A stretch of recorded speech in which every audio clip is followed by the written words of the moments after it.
Holy shit! Whiskey Wednesdays, episode 10, start now! There are many choices in this life that we don't get to make. Like who's your pa and where you're from. And when the leaves are down, it's time to rake. Well, you can choose your drinking partner, and mine ain't from Tennessee. Yes, it's straight Kentucky bourbon for me. Oh, it's sweet Kentucky bourbon for me.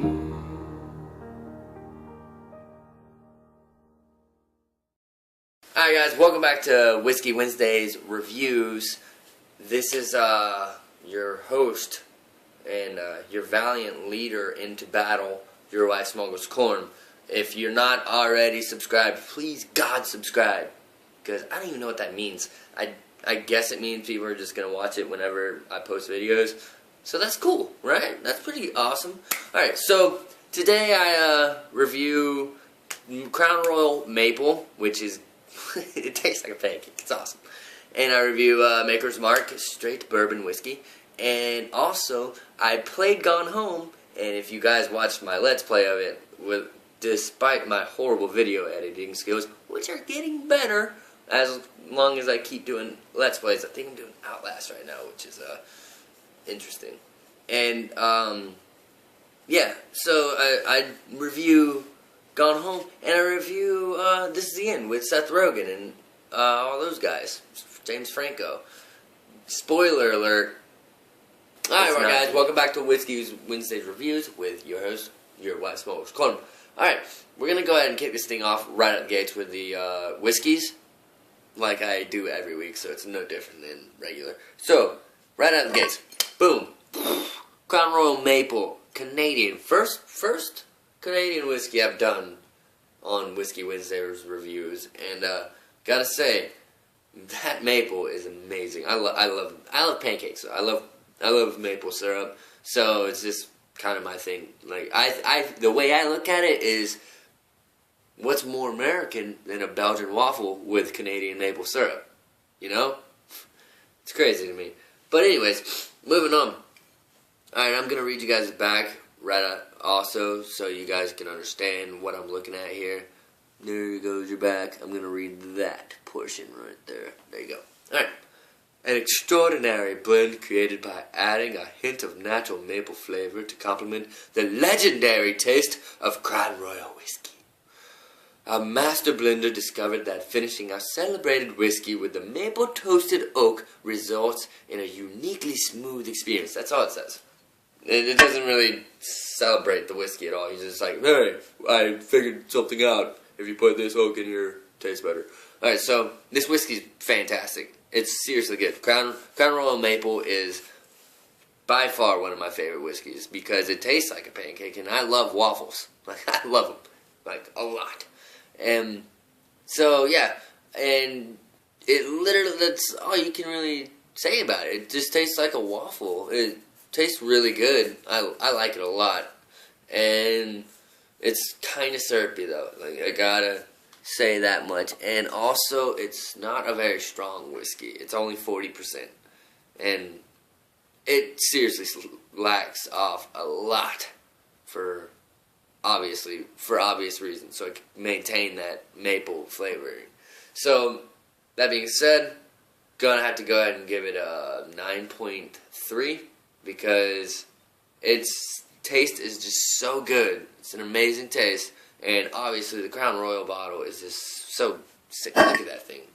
Like that's a good bottle. If you just took the label off, I would probably keep this bottle. Just because. But, yeah, so the Crown Royal bottle being a plus, the taste of the whiskey being an amazing plus, and the fact that it was only $14.99. And that's such a good steal. And yeah, those are my pluses for it. And then the cons, definitely the 40% alcohol is not that good. Like I like a little bit more strength, as you all know by now. And what was the last? Oh yeah, the syrupiness. Like, it's very syrupy. So if you don't like syrupy things, which I'm one of them, but I kind of said screw it because the taste was amazing. Yeah, you're not going to really like it, okay? So, that being said, sinus is really messing me up here. Alright, so, moving on. Crown Royal, boom, 9.3. Write it in your calendars. I don't care what you do with that information. Alright, we're going to go with our second part of our whiskey review. Alright. Maker's Mark whiskey. Alright, we got Kentucky Straight Bourbon whiskey. Alright. We're going to go ahead and read you that guy's aside, just like I did the back there. Alright. According to the Surgeon General, women should not drink alcohol. Oh, wait, that's not the right one. Sorry. Alright. Maker's Mark is America's only handmade bourbon whiskey, never mass-produced. I see this shit everywhere. Of course it's mass-produced. Each individual batch is less than 19 barrels, and this small quantity means we can be choosy about everything we use and everything we do to craft our whiskey. That's why we use the old-style sour mash method. We start each new batch fermentation by using a little bit of the last, resulting in a more consistent product. We're proud of our unique and full-flavored handmade bourbon, and so we add our own Maker's Mark to each bottle. Enjoy Maker's Mark handmade whiskey. Okay, so Maker's Mark, if you guys haven't ever tasted it, it's got a very smoky taste to it. Like, one second, I've actually got it in the glass right now because I finished up the Crown Royal, so you know me. Yeah, so it's kind of a smoky taste. You can definitely, it's obviously been sitting in a barrel, like, and it's really smooth for a whiskey that's 45%. It's really smooth. Doesn't really burn the nostrils or anything like that. I like it a lot. So that being said, and the way it pours, it's very thin. It's not syrupy at all, and it doesn't beat around the bush with any of its stuff. So yeah, Maker's Mark whiskey, I'd have to give a 9.4 because it's just the higher content, and it's a smooth, straight whiskey. And also, once again, bottle design. I'm huge on bottle. Alright? That's wax. Wax seals this in. And you pull it off. The only thing that I regret is it doesn't have a cork. I like corks, but whatever. I'll bear with it. But yeah, that's all wax right there. If you've never seen like a Maker's Mark bottle. And that's legit right there. I like that a lot. So, yeah, Maker's Mark whiskey. 9.4 because it's just amazing. It's top shelf for a reason. This bottle cost me $27 and it tastes amazing. It goes down good and it'll get you drunk. Alright.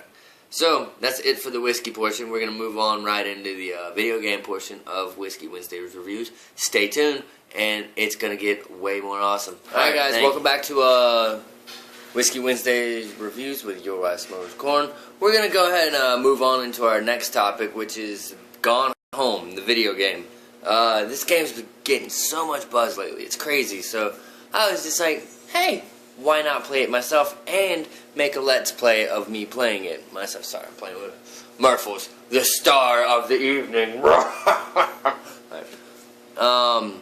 Yeah, so I played Gone Home and I realized it is a good story. It's nice. It's certainly, I didn't really like the game. I'll be honest.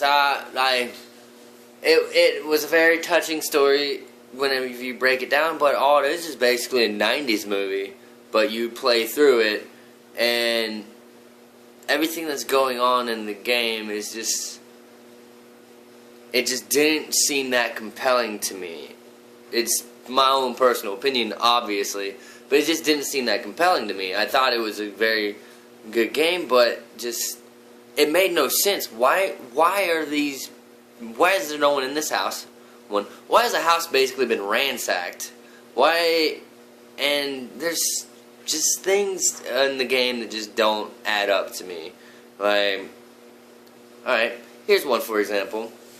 There's a room in the basement you never get to go in.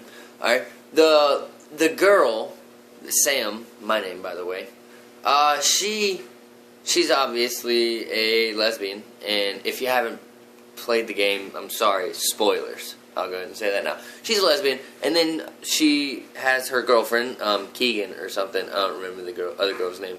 But the other one has to go to Mexico, and then she joins the army. And then this is what got me. She joins the army, and then she just gets off the bus that's going to basic because you can do that. No, that's not. You can't just get off the bus and then be like, okay, I guess you didn't want to do the army. No, it doesn't. It didn't work like that then. It doesn't work like that now. And the fact that she's just it's hard. I didn't like the game. I'm sorry. There wasn't enough in it to make me feel as if it should be getting the response it's getting. It's getting the response it's getting because of the story and the style it's made. It's made to be like a creepy type game, but it's not creepy at all. It's just you're searching through this house looking for the little sister who likes to write about pirates, and she talks about ghosts, so you're thinking it's a ghost situation, and it's not. It just ends up, you just find a letter to the big sister. But yeah, so you do all this stuff, and then it just ends. And it cost me $20, by the way, and the game lasted maybe 2 hours, at most 2 hours. And a $20 game, by the way, $20, 2 hours of gameplay. And people harp on other games for not being long enough when they're 12 hours. Yeah, no thanks. Alright, and yeah, so this game is kind of depressing. It's sad, and it's overly dramatic. It's just way too dramatic. Nobody is like this. I got nothing else for you there. Gone Home, it definitely 7.5 out of 10. Because it gets a 7.5 because there were some parts in the game that were really, really interesting, and I did have fun destroying this person's house. But other than that, it wasn't really, it's not really worth the playthrough. It's not. So, yeah, Gone Home, 7.5 out of 10. Alright. Stick around for, what am I reviewing next? This is The End, but with Seth Rogen and James Franco. That's a good movie. So, I'm going to go ahead and cut this right here. We'll be right back with the review of Back to Whiskey Wednesday Reviews with your host and leader and militant dictator, Your Wife Smokes Corn. Alright, if you guys didn't know, you can find me on my IGN, and you can subscribe to me on YouTube, and I'm pretty sure I'm going to start making Vines as well, because, why not? So, alright, so moving on. I watched, This Is The End, which, it was a very funny movie about the apocalypse with, Seth Rogen and James Franco and all of them. It's just stupid at some points, and I didn't really like the whole, Jay, who is kind of the main character. He has trouble accepting the LA lifestyle, and, how Seth is, young, their buddies growing up together. Seth is living in LA, and Jay lives in Canada, and he comes down and visits Seth from time to time, stays with him, and they're supposed to be super good friends, but obviously things change, they're growing apart, but I feel as if they weighed way too much onto that story plot, that plot line in itself. It just seemed overdone, and yeah, so that kind of brought the movie down for me, but the humor in it was absolutely amazing, and seeing Jonah Hill get raped by a giant Satan, that was probably the highlight of my movie. Also, the line, "We were just robbed by fucking Hermione," is just on point. Danny McBride's intro into this movie and him in this movie in general is just top notch. He is easily the funniest person in this movie, and followed up by like Jonah Hill, who plays this weird character where he's just like overly nice and overly sensitive and trying to make everyone feel alright and at home. And then you have Seth Rogen's character, who he does a good job. Like, I'm not a big Seth Rogen fan, but he does a good job in the movie. Like, he plays himself, obviously, and he plays himself really well because it is him. And then James Franco plays like this. He's basically all over Seth Rogen. Just loves the guy. And also Channing Tatum makes an appearance. And if you haven't seen it, Channing Tatum makes an amazing appearance. But yeah, so this is the end. It's about the apocalypse. They're all hauled up in this house, in James Franco's new house.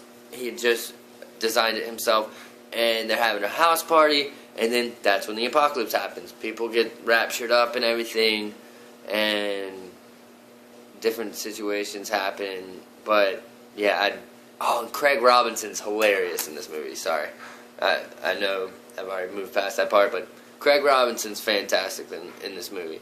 So that being said, sorry, I'm not gonna do a whole long diatribe of why this movie's good. It's just a funny movie. It's a very funny movie, and it's worth the watch. I give it an 8.5 out of 10 because it is very funny, and like they did a good enough job to keep up the plot and everything. So yeah, this is the end.